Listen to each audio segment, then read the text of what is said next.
Hey there, brilliant people. So today's question is, what are loaded words?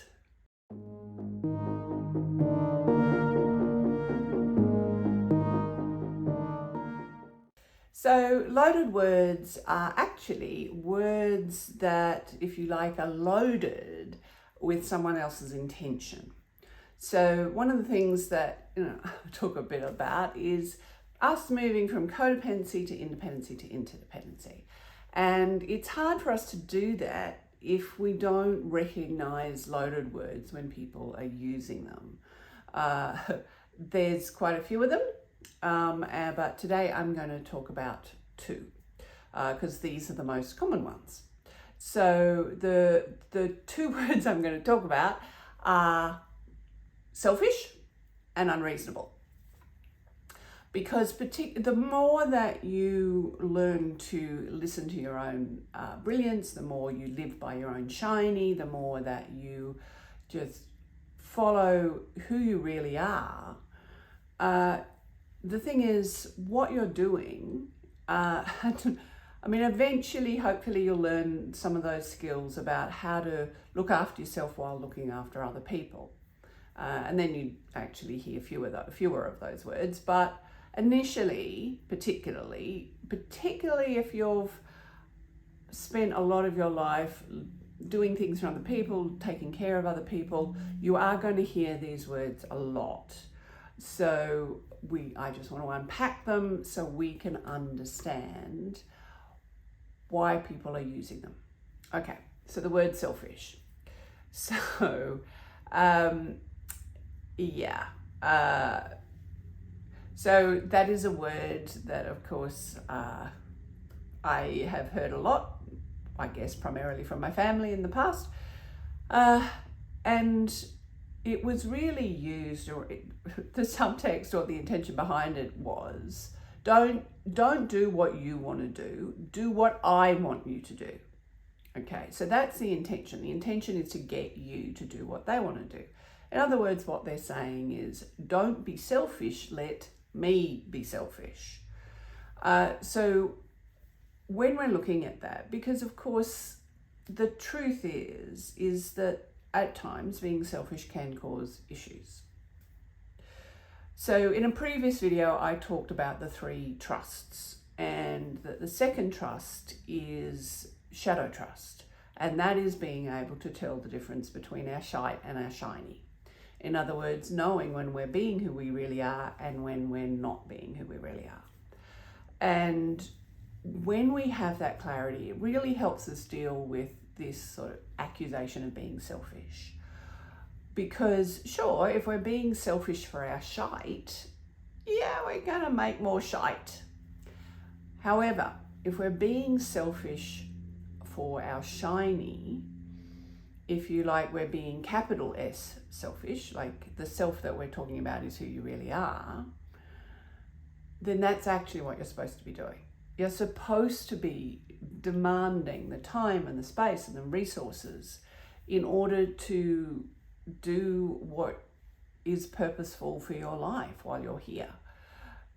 Because unless we do the things that our soul, or who we really are, is calling us to do, our life, unfortunately, is going to end up feeling fairly meaningless. So we are meant to be selfish in a capital S way. We're not supposed to be selfish in a small s way, like being selfish for our ego, being selfish for our fears or our issues. That's got more to do with our shite. But when we're being selfish for our shiny, capital S selfish, you're meant to be doing it. So if you get called selfish, just check in with your soul seat to make sure that you're being selfish for your shiny. You're being selfish because you're actually demanding the things that help you expand and grow in life. Then that's fine. Perhaps whoever's calling you that needs to learn to do that as well. I don't know. If you're not quite sure how to know if it's your shiny, we use the soul seat. On the website there are meditations to help you learn how to do that, or pick up a copy of my book, The Soul's Brain. That'll take you through it as well. And if you have read the book The Soul's Brain, maybe leave a review on Amazon, that would help. So that's what, when we unpack selfishness, it comes down to a matter of shadow trust. Like if we're being selfish for our shiny, that's great. If we're being selfish for our shite, yeah, maybe they have a point. All right, so on to the next word, which is being called unreasonable. So what does that mean? Well, it actually means it's a little bit the same to selfish, except that we're talking more about head stuff. Because when you're being unreasonable, really what they're saying is you're not following their reasoning. You're following your own reasoning. And that's possibly particularly problematic for when we're living from our intuition. Because of course, when we listen to our intuition, when we know, I got to go and do this thing, the problem is that sometimes we're not able to fully put that into words or into left brain linear logic. So we can't necessarily always explain it in a way that fits with other people's reasoning. But when every part of us lines up to it, because it's our intuition saying go this way, well, then we know we need to do it. So people call you unreasonable, but just understand that when you're being called unreasonable, just remember this. Every master that has ever lived was called unreasonable in whatever language was being spoken at the time, of course, because the reason why they had such an impact was because they were not following the reasoning of the day. You know, so they often had to disrupt the current reasoning to be able to create new reasoning. And again, just like with the selfish thing, you want to make sure that whatever you're doing that is unreasonable is coming from your shiny, not from your shite. Not from your shite. So yeah, you want to actually